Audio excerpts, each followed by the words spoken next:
Hello everyone. Previous class में हमने अपना second chapter that is liquid state start किया था, जिसके हमने उसका बेसिक्स कर लिया था और इसके साथ हमने स्ट्रक्चर कैसे फाइंड आउट कर सकता है लिक्विड का, इसके बारे में बात की थी और स्ट्रक्चरल डिफरेंस किया था between solid, liquid and gases.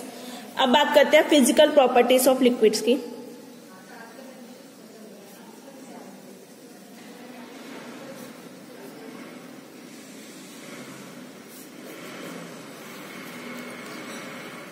Physical property की बात करें तो अब तक हमने बात कर लिया थी जो लिक्विड्स हैं उनके बीच में इतना फोर्स स्ट्रांग नहीं होता है as compared to solid. Solid का फोर्स ऑफ अट्रैक्शन स्ट्रांग होता है एज कंपेयर टू लिक्विड्स, और गैसेस का बिल्कुल ही क्या होता है, वीक होता है। तो इनके बीच में intermediate force of attraction exist करता है। तो अगर हम इनकी बात करें कॉन्स्टिट्यूएंट की कि किस तरह की केमिकल कॉन्स्टिट्यूशन है इसके अंदर, तो इसकी कुछ जनरल फिजिकल प्रॉपर्टीज होती हैं जो हमें इस चैप्टर में स्टडी करनी है। दैट इज ऑप्टिकल एक्टिविटी, एक प्रॉपर्टी है। Second is vapour pressure, third is viscosity, next is surface tension, refractive index and dipole moment।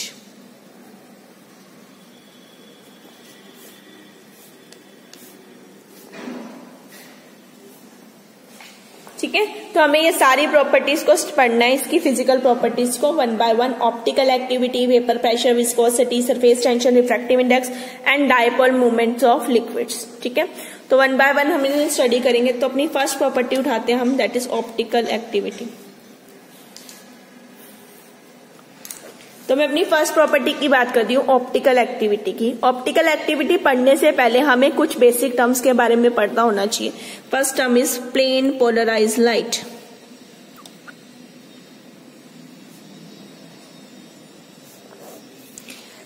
अब जब मैं एक नॉर्मल लाइट को ड्रॉ करती हूँ तो उसकी जो वाइब्रेशन होती है वो हर डायरेक्शन में होती है। अब देखो, कोई भी नॉर्मल बल्ब ले लो, बल्ब को जब आप ब्लो करते हो तो उसकी रोशनी पूरे रूम में होती है, ठीक है।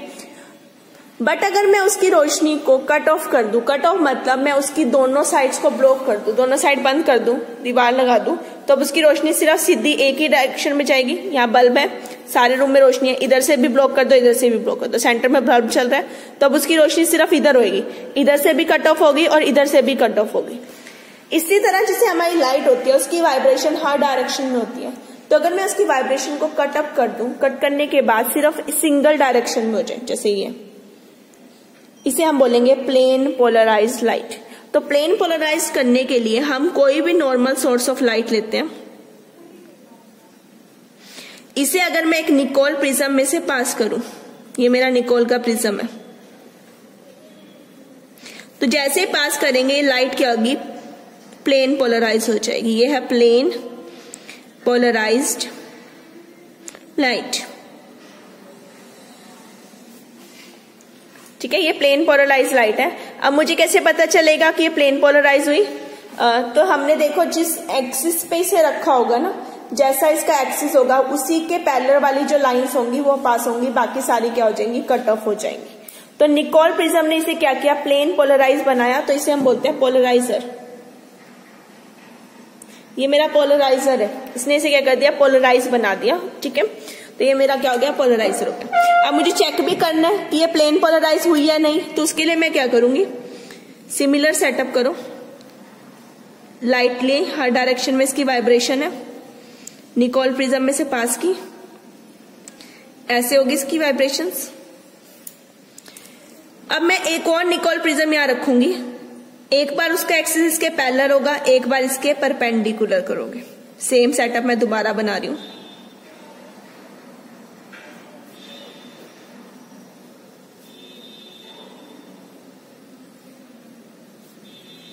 ठीक है, लाइटली निकोल प्रिज्म रखा, लाइट को उसने कर दिया, पोलराइज कर दिया, तो ये मेरा क्या है, पोलराइजर। अब मुझे चेक करना है कि ये पोलराइज हुई या नहीं। अब देखो, इसका एक्सिस इसके पैरेलल है, हमने भी कहा था ना जो लाइट का एक्सिस पैरेलल वाली होंगी वो पास हो जाएंगी, तो ये भी तो पैरेलल है, तो यहां से भी पास होंगी। जब पास हो जाएंगी तो हमें ऐसे दिखाई देंगी। यानी हमें यहाँ पे कुछ लाइट दिखाई देगी जब हम स्टडी करेंगे। इस केस में इसके क्या परपेंडिकुलर है, परपेंडिकुलर है तो पास नहीं हो पाएंगी, तो यहाँ में क्या दिखाई देगी, डार्कनेस। अब दोनों थे निकोल प्रिज्म, बट इसने काम क्या किया, इसको पोलराइज करने का, इसने काम क्या किया, चेक करने का यानी एनालाइज करने का। तो ये मेरा क्या है, एनालाइजर। तो फर्स्ट वन मेरा क्या है, पोलराइजर, और सेकंड वन मेरा क्या है, एनालाइजर। क्लियर हो गया। तो मुझे पता चल गया, एक ने मेरे लाइट को क्या कह दिया, प्लेन पोलराइज, और दूसरे ने उसे चेक करके क्या बता दिया कि वो पोलराइज हुई या नहीं, दैट इज एनालाइजर। तो लाइट की डायरेक्शन, वाइब्रेशन हर डायरेक्शन में थी, मैंने उसे कट ऑफ करके एक डायरेक्शन में कर दिया, तो क्या बन गई, प्लेन पोलराइज। निकोल की हेल्प से बनाया, निकोल प्रिज्म की हेल्प से, तो वो पोलराइजर है। दूसरे ने चेक किया तो वो एनालाइजर है। अब आते हैं अपनी टर्म ऑप्टिकल एक्टिविटी पे, एंड ऑप्टिकल एक्टिव सब्सटेंसेस। मैं फिर से लाइट ले रही हूं, नॉर्मल सोर्स ऑफ लाइट। इसे एक प्रिज्म में से पास किया, इसने इसे क्या कर दिया, प्लेन पोलराइज बना दिया। अब मैं इसे एक सब्सटेंस के सोल्यूशन में से पास करती हूं, या कोई भी सोल्यूशन रखें। अगर ये सोल्यूशन इस लाइट को टुवर्ड्स द लेफ्ट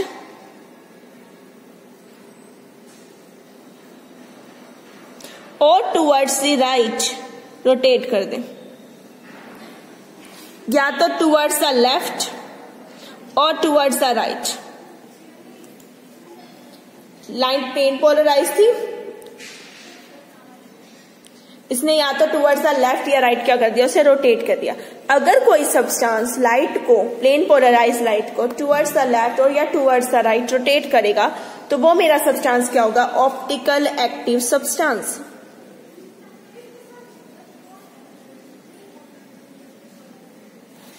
ठीक है, उसने रोटेट किया तो वो सब्सटेंस मेरा क्या बन गया, optical active substance.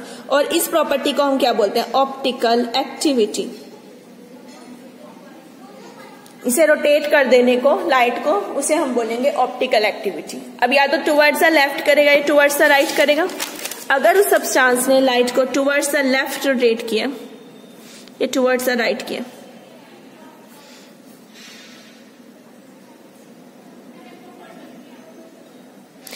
towards the left levorotatory और towards the right that is dextrorotatory, जिसे आप कई बार L से, D से भी रिप्रेजेंट करते हो, प्लस से और माइनस से भी रिप्रेजेंट करते हो, एक ही बात है। डेक्स्ट्रोरोटेटरी जिसने टुवर्ड्स द राइट रोटेट कर दिया सब्सटेंस को, लिवोरोटेटरी यदि जिसने लाइट को टुवर्ड्स द लेफ्ट कर दिया रोटेट, उसे हम बोलेंगे लिवोरोटेटरी सब्सटेंसेस। ये क्लियर हो गए। यहाँ से हमने क्या किया, एक सब्सटेंस लिया, सोल्यूशन फिल किया, उस सब्सटेंस के सोल्यूशन ने क्या किया, जो लाइट थी प्लेन पोलराइज, उसे या तो टुवर्ड्स द लेफ्ट या टुवर्ड्स द राइट उसे रोटेट कर दिया, तो मेरा सब्सटेंस क्या बन गया, ऑप्टिकल एक्टिव सब्सटेंस। और प्रॉपर्टी क्या बन गई, ऑप्टिकल एक्टिविटी। अब इसे स्टडी कैसे करेंगे, तो चेक करने के लिए कि सब्सटेंस की ऑप्टिकल एक्टिविटी कितनी है, हम यूज करते हैं एक इंस्ट्रूमेंट जिसका नाम होता है पोलैरीमीटर। अब मैं पोलैरीमीटर का सेटअप कर रही हूं यहाँ पे एक बार, कि मेरा एक सोर्स ऑफ लाइट है,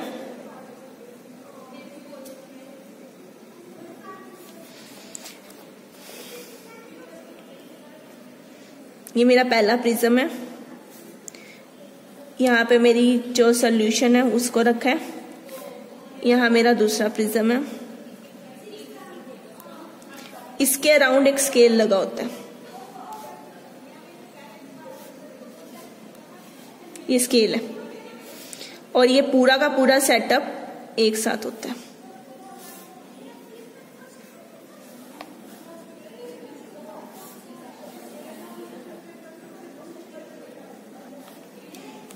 ये माइक्रोस्कोप है, आईपीस।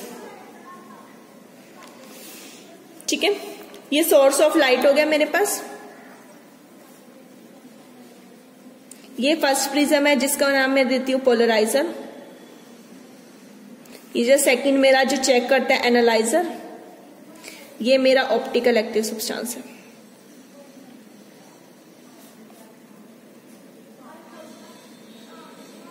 का सोल्यूशन इस ट्यूब के अंदर।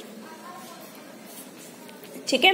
तो ये इस अरेंजमेंट को, ये जो सारा है, ये पूरा का पूरा मेरा क्या है, पोलैरीमीटर।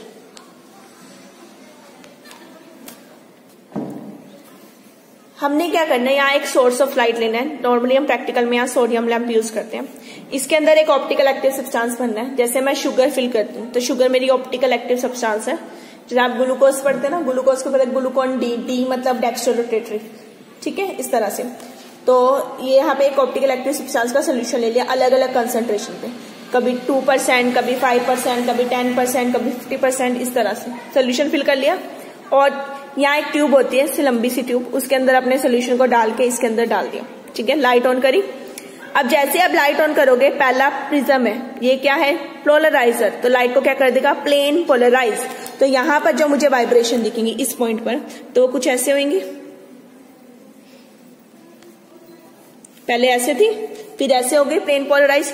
अब यहाँ ऑप्टिकल एक्टिव सब्सटेंस है, या तो टुवर्ड्स द लेफ्ट या टुवर्ड्स द राइट उसे रोटेट करेगा। सपोज करो उसने ऐसे रोटेट किया, टुवर्ड्स द राइट, रोटेट कर दिया। अब फिर क्या लगा हुआ है, एनालाइजर। एनालाइजर ने यहाँ पे चेक करना है, उसके ऊपर हमने एक स्केल लगाया है, रोटेटरी स्केल, जिसे हम रोटेट करेंगे। मींस एनालाइजर बार बार अपनी पोजीशन को चेंज करेगा, कभी इस तरह से, कभी परपेंडिकुलर हो जाएगा, ठीक है। तो जब ये इसके पैरेलल होगा तो यहाँ से लाइट पास होगी, हमें पूरी लाइट दिखेगी, ब्राइटनेस। जैसे ये इसके परपेंडिकुलर हो जाएगा, हमें यहाँ क्या दिखाई देगी, डार्कनेस दिखाई देगी, ठीक है। और हम जब अपने उसकी रीडिंग को नोट करेंगे।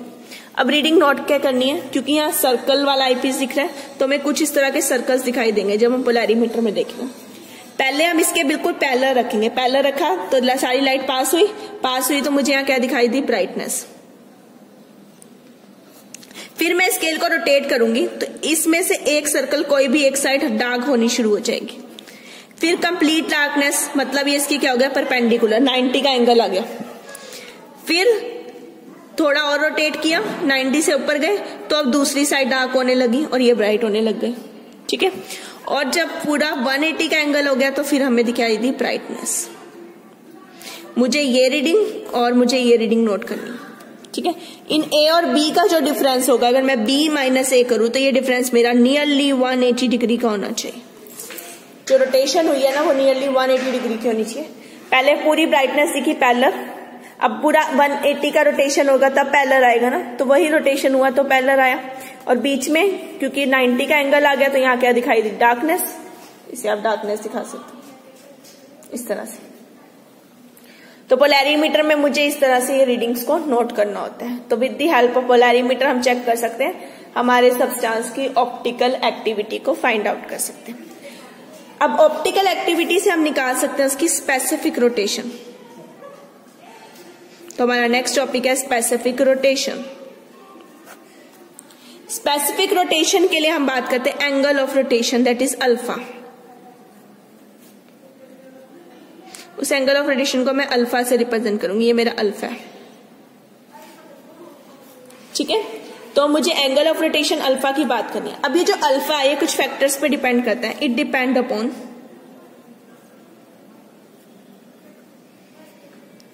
फर्स्ट नेचर ऑफ सब्सटेंस,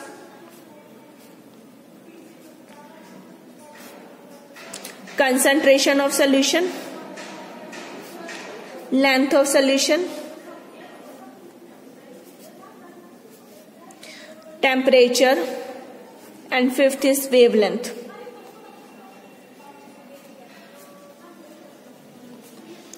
तो हमारी जो स्पेसिफिक रोटेशन है वो इन टर्म्स के ऊपर डिपेंड करती है। हमारा नेचर कैसे सब्सटेंस का, कंसंट्रेशन क्या हमने यूज की, लेंथ कैसी है हमारे सोल्यूशन की, temperature and wavelength of light. तो अल्फा इनके ऊपर डिपेंड करता है, ठीक है। अब देखो अल्फा है एंगल ऑफ रोटेशन, ये डायरेक्टली का साइन है। अब मैं एक प्रैक्टिकल कर रही हूँ, जैसे मैंने यहाँ पोलैरीमीटर लिया, मैंने यहाँ क्या कहा, शुगर सोल्यूशन है। शुगर है तो मतलब उसका नेचर फिक्स हो गया, कांस्टेंट। एक सोर्स ऑफ लाइट लिया तो उसकी वेवलेंथ भी क्या हो गई, कांस्टेंट। ये दोनों कांस्टेंट। पूरा प्रैक्टिकल एक टेम्परेचर पे हुआ मेंटेन, तो वो भी क्या हो गया, कांस्टेंट। दैट मीन्स अब जो ये अल्फा है वो किसके ऊपर डिपेंड किया, concentration and length, because rest 3 are constant. तो this directly proportional to product of concentration and length. Concentration को मैं C से और लेंथ को मैं L से रिप्रेजेंट कर रही हूँ, ठीक है। What is concentration, concentration is mass upon volume, तो m/v लिख सकती हूं मैं इसको। तो मैं यहां से लिख सकती हूँ अल्फा जो है मेरा डायरेक्टली प्रोपोर्शनल टू है m/v इंटू एल के। अब ये डायरेक्टली का सिंबल हटाऊंगी तो मुझे यहां कुछ ना कुछ कांस्टेंट वैल्यू पुट करनी पड़ेगी।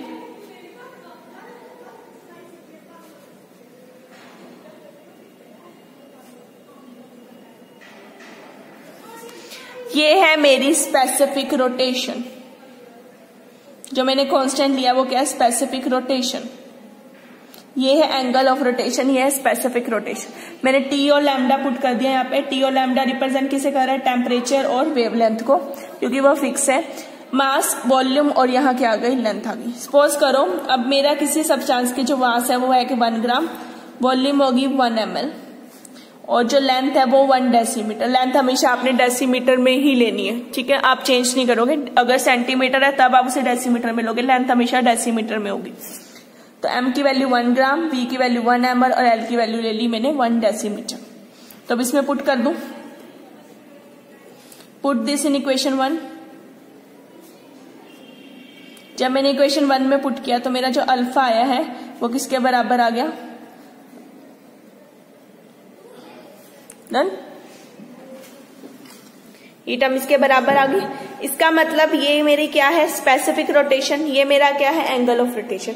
तो अगर मैं आप डिफाइन करूं तो मैं कह सकती हूँ ना, we define specific rotation is defined as angle of rotation when 1 gram of substance is dissolved in 1 ml of solution and length of tube is 1 decimeter। ठीक है, अगेन डिफाइन करते हैं। Specific rotation of a substance is defined as angle of rotation when 1 gram of substance is dissolved in 1 ml of solution having length 1 decimeter। तो उसे हम क्या बोलेंगे, angle of rotation. तो मेरी आगे क्या, एंगल ऑफ रोटेशन। आप अलग अलग टर्म में भी ले सकते हो, कंसंट्रेशन में भी ले सकते हो, डेंसिटी की टर्म में भी ले सकते हो, किसी भी फॉर्म में आप इसे निकाल सकते हो। Next term is molar rotation.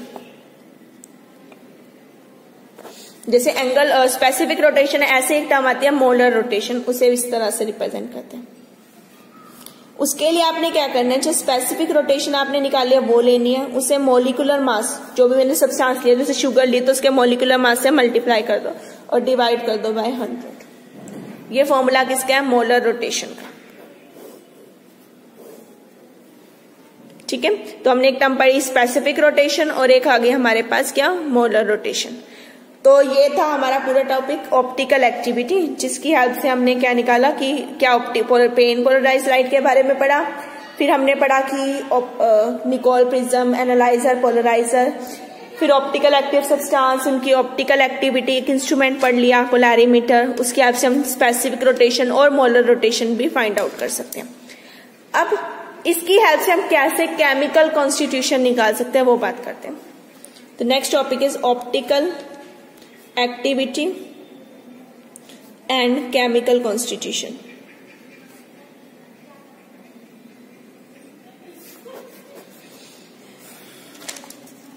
अब ऑप्टिकल एक्टिविटी और केमिकल कॉन्स्टिट्यूशन की बात करते हैं। जो ऑप्टिकल एक्टिविटी है वो मेरी एक कॉन्स्टिट्यूटिव प्रॉपर्टी है।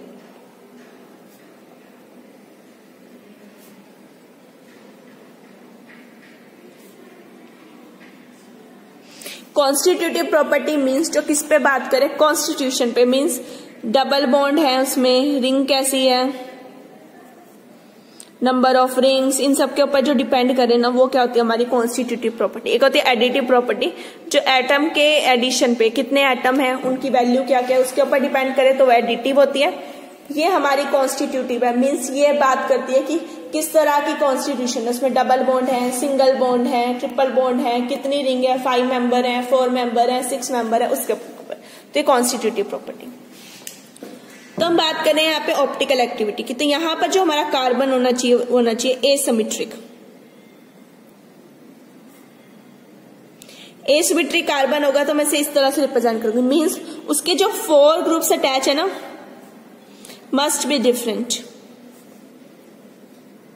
उसके जो चारों ग्रुप होने चाहिए वो एक दूसरे से क्या होने चाहिए, डिफरेंट होने चाहिए, तब हम उसे बोलते हैं हमारा एसिमेट्रिक कार्बन, यानी उसे हम स्टार से रिप्रेजेंट करते हैं। जैसे मैं एग्जांपल ले रही हूँ लैक्टिक एसिड का। लैक्टिक एसिड के केस में जो कार्बन है उसके ऊपर जो चारों ग्रुप लगे होते हैं वो क्या होते हैं, अलग अलग होते हैं, जैसे H, OH, COOH और CH3। ये मेरा लैक्टिक एसिड है, ठीक है। अब चारों ग्रुप डिफरेंट है तो ये मेरा एसिमेट्रिक कार्बन है। ऐसे कार्बन को हम बोलते हैं कि ये ऑप्टिकल एक्टिविटी शो करता है, तो ये क्या है, ऑप्टिकली एक्टिव। ये ऑप्टिकली एक्टिव है। चारों ग्रुप डिफरेंट है, क्यों? क्योंकि जब लाइट होगी तो ये इसे रोटेट करेगा। अब रोटेशन कैसे होगी इसमें देखो, आपने ये नंबरिंग देनी है, नंबरिंग आपने देनी है। सबसे पहले क्या लाइन वाइज देखो, हाइड्रोजन अल्फाबेटिक और टेबल में पहले आता है, फिर कार्बन आती है, फिर ऑक्सीजन आती है, तो सबसे बड़ी प्रायोरिटी ऑक्सीजन को 1। फिर आते हैं कार्बन। अब यहाँ दो दो कार्बन है, इस कार्बन के नेक्स्ट पे क्या ऑक्सीजन, इसके नेक्स्ट पे क्या हाइड्रोजन। अब कार्बन कार्बन तो खत्म, नेक्स्ट वाली ऑक्सीजन और हाइड्रोजन में से ऑक्सीजन को बड़ी प्रायोरिटी, तो 2, ये 3 होगी और ये लास्ट हो गया 4। तो अब रोटेशन करें, 1 से लेके 4 तक जाना है, तो ऐसे ही जाओगे।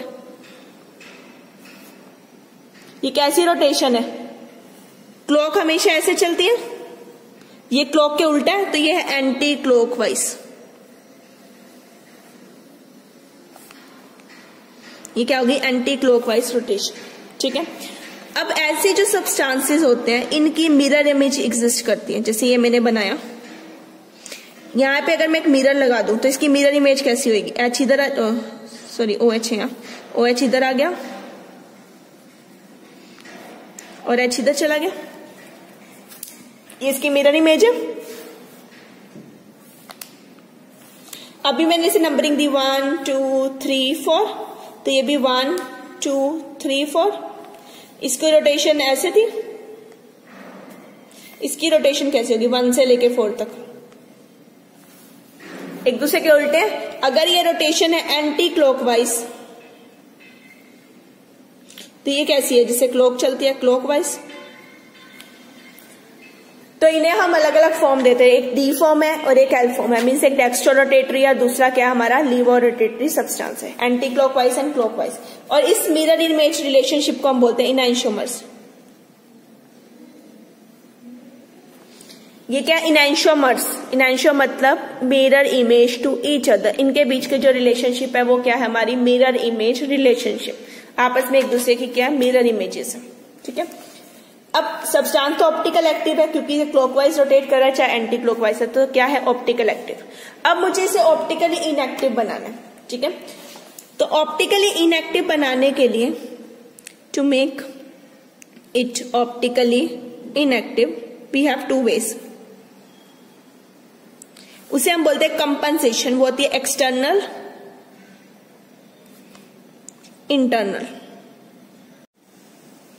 एक होती है एक्सटर्नल कंपनसेशन, एक होती है इंटरनल कंपनसेशन। अब हम पढ़ते हैं क्या होती है एक्सटर्नल कंपनसेशन और क्या होती है इंटरनल कंपनसेशन, ठीक है। एक्सटर्नल मतलब बाहर, इंटरनल मतलब अंदर, अपने आप में, ठीक है। अब मेरे पास दोनों ऑप्टिकली एक्टिव है, ये क्लॉकवाइज कर रहा है, ये एंटी क्लॉकवाइज।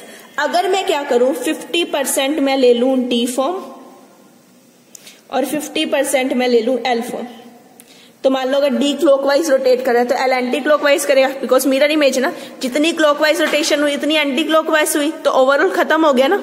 तब ये क्या बन गया हमारा, ऑप्टिकली इनएक्टिव।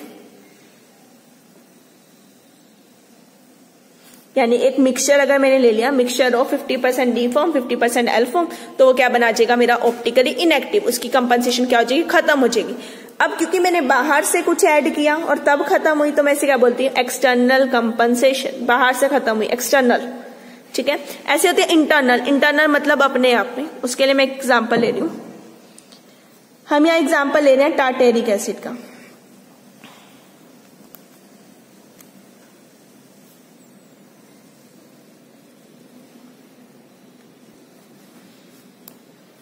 यहाँ आ जाएगा H, ऐसे H, OH और COH। ये टार्टेरिक एसिड की मीजोफॉर्म है, मीजोफॉर्म ऑफ टार्टेरिक एसिड। इसके अलावा इसकी डी और एल फॉर्म भी एग्जिस्ट करती है। अब इस कार्बन को देखो, इसके साथ चारों अलग अलग ग्रुप्स हैं, तो ये एसिमेट्रिक कार्बन है, ये भी चारों अलग हैं, तो ये भी एसिमेट्रिक कार्बन है। दोनों ही सिमेट्रिक हो गए, यानी ये भी ऑप्टिकल एक्टिव है, ये भी ऑप्टिकल एक्टिव है, ठीक है। अब देखो ये 1 इधर 2, इधर 3, इधर 4, ठीक है। तो रोटेशन हो जाएगी इसमें।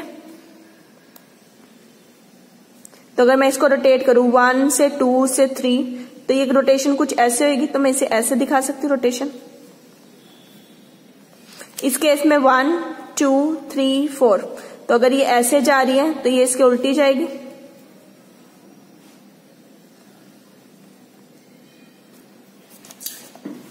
वन टू थ्री फोर, इस तरह से ना, 1 2 3 4। तो रोटेशन करो, 1 से 2 की तरफ जाना है, ठीक है। जिधर लोएस्ट प्रायोरिटी होगी आपने उस साइड से जाना होगा। तो 1 2 3 आया, फिर 4 ये रहा, ठीक है। ऐसे 1 2 1 2 इस तरह की रोटेशन होगी। तो इधर देखो ये रोटेशन मेरी कैसे है, जैसे क्लॉक चलती है तो ऊपर की रोटेशन कैसी है, क्लॉकवाइज। नीचे की रोटेशन कैसी है, उसकी उल्टी यानी एंटी क्लॉकवाइज। तो जितनी क्लॉकवाइज होगी उतनी एंटी क्लॉकवाइज रोटेशन होगी। तो ओवरऑल क्या हो गई, खत्म हो गई रोटेशन। तो इसे अपने आप ही खत्म किया, हमने कुछ ऐड नहीं किया, अंदर ही खत्म हो गई। तो इसे हम बोलते हैं इंटरनल कंपनसेशन, ठीक है। इनके बीच में क्योंकि एक मिरर इमेज रिलेशनशिप है, अगर मैं यहाँ पे एक मिरर पास कर दूं तो ऐसा लग रहा है कि ऊपर के हाफ, नीचे की हाफ की क्या मिरर इमेज है। तो इनके बीच का जो रिलेशनशिप है वो क्या है, एक मिरर इमेज रिलेशनशिप। तो उस मिरर इमेज रिलेशनशिप की वजह से एक की एंटी क्लॉकवाइज और एक की क्लॉकवाइज रोटेशन ओवरऑल बैलेंस हो गई, अपने आप खत्म हुई। इसे बोलते हैं इंटरनल कंपनसेशन। इसमें हमने बाहर से कुछ ऐड किया तो ये क्या, एक्सटर्नल कंपनसेशन। ये तो मीजो फॉर्म थी। इसके अलावा 3 फॉर्म होती है टार्टेरिक एसिड की, meso, D form, L form. Meso में तो इंटरनल है, अगर मैं डी एल को इक्वली मिक्स कर दूं तो वो क्या बन जाएगी मेरी, एक्सटर्नल कंपनसेशन। क्लियर। तो इसकी हेल्प से हम निकाल सकते हैं कि हमारा सब्सटेंस क्या है, ऑप्टिकल एक्टिव है या नहीं है। तो हम ये चेक कर सकते हैं कि ऑप्टिकल एक्टिविटी और केमिकल कॉन्स्टिट्यूशन मीन्स हमारा सब्सटेंस ऑप्टिकल एक्टिव है या नहीं है, उनमें किस तरह की इमेज है, कैसी रोटेशन है, उनमें रिलेशनशिप क्या है, नाइनशोमर है, कैसे मिरर इमेज रिलेशनशिप है या नहीं। इन सब चीजों को हम इसकी हेल्प से हम चेक कर सकते हैं। तो ये तो था हमारा ऑप्टिकल एक्टिविटी की सारी टर्म्स जो हमने पढ़ी। अब आते हैं इसके न्यूमेरिकल पार्ट पे। हम हर प्रॉपर्टी के जो न्यूमेरिकल है वो साथ साथ ही करेंगे, ठीक है। तो इसके फर्स्ट न्यूमेरिकल पे आता है, सिंपल ही न्यूमेरिकल आते हैं, ज्यादा कॉम्प्लिकेटेड नहीं आते। फर्स्ट न्यूमेरिकल में हमारे पास क्या है, उसने हमें मास दे दिया है 5 gram. Calculate the specific rotation, specific rotation को कैलकुलेट करने को बोला है। मास दिया है, वॉल्यूम दे दिया मुझे 25 ml, एंगल ऑफ रोटेशन दिया है 5 डिग्री, लेंथ ऑफ ट्यूब दी है 20 सेंटीमीटर। पहले तो मैंने बात करनी है डेसीमीटर की, तो 20 सेंटीमीटर मतलब 2 डेसीमीटर बाय 10 कर दोगे, ठीक है। तो आपके पास क्या आ जाएगा, 2 डेसीमीटर। तो आपने यहां से इसकी 2 डेसीमीटर की वैल्यू ले लेनी है। चले, मुझे क्या निकालना है, एंगल ऑफ रोटेशन, और सॉरी स्पेसिफिक रोटेशन। तो मैं यहाँ पे लिख रही हूँ स्पेसिफिक रोटेशन। अब स्पेसिफिक रोटेशन मेरा किसके बराबर होता है, पीछे हमने फॉर्मूला निकाला है, अल्फा, यहाँ देखो ये था ना, alpha is C into L. तो ये दिस यहाँ पे आ जाएगा हमारा, this value is upon C into L. या दूसरी फॉर्म में सी की वैल्यू लिख लो, मास अपॉन वॉल्यूम, इस फॉर्म में आ जाएगा, फॉर्मूले से मैंने निकाल लिया। तो बस आप वैल्यूज को सारी को पुट कर दो। अल्फा मुझे कितना दिया है 5 डिग्री, वॉल्यूम कितनी दी है 25, एम की वैल्यू मुझे कितनी गिवन है 5 और लेंथ कितनी गिवन है 2। तो 5 से 5 कैंसल, 25 को 2 से डिवाइड करोगे तो 12.5। तो ये 12.5 डिग्री मेरा क्या आ गया, आंसर आ गया। तो मेरी स्पेसिफिक रोटेशन कितनी आ गई, 12.5 डिग्री। सिंपल फॉर्मूले वाले क्वेश्चन आते हैं एंगल ऑफ रोटेशन, ठीक है। एक और न्यूमेरिकल करते हैं इसी का। अ सोल्यूशन है जिसका मास मुझे गिवन है 1.56 ग्राम। A solution of certain optical active substance in a water containing 1.56 gram of in 100 ml. Volume कितनी दिया है 100 ml. Rotate the light यानी angle of rotation 4.91 degree of polarimeter having length 20 centimeter means 2 decimeter. यही convert करो। The D line of sodium has used, मतलब wavelength constant है। Calculate the specific rotation, उसने कहा specific rotation को find out कर दो, ठीक है। अब specific rotation के लिए same formula, alpha into V upon M into L. Alpha is 4.91, B की वैल्यू 100, एम की वैल्यू ले लो 1.56 और इसकी वैल्यू 2। ठीक है, जब आप इसे सोल्व करोगे कैंसिल आउट करके तो इसका आंसर आता है 157.37 डिग्री। ठीक है, तो हम यहां से ये निकाल सकते हैं। क्लियर। अब अगला नेक्स्ट क्वेश्चन एक और देखते हैं। इसने कहा हमें द वैल्यू ऑफ दिस, यानी स्पेसिफिक रोटेशन की वैल्यू दे दी हमें। कितनी? लैक्टोज की स्पेसिफिक रोटेशन इतनी है। कंसंट्रेशन कहता है फाइंड आउट करो, what is the concentration of gram per litre, ये हमें फाइंड आउट करनी है।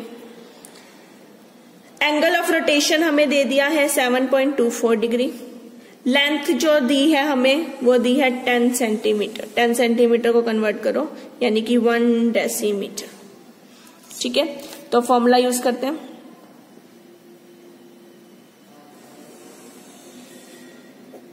C इंटू एल, क्योंकि कंसंट्रेशन निकालनी है, मास अपॉन वॉल्यूम नहीं है। अभी तो कंसंट्रेशन पूछी है तो मैंने सीधा लिखा। मुझे कंसंट्रेशन निकालनी है तो मैं इसे ऐसे लिख सकती हूँ,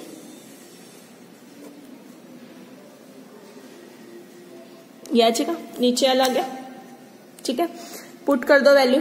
अल्फा की जब मैं वैल्यू पुट करूंगी, अल्फा इज 7.24 डिग्री।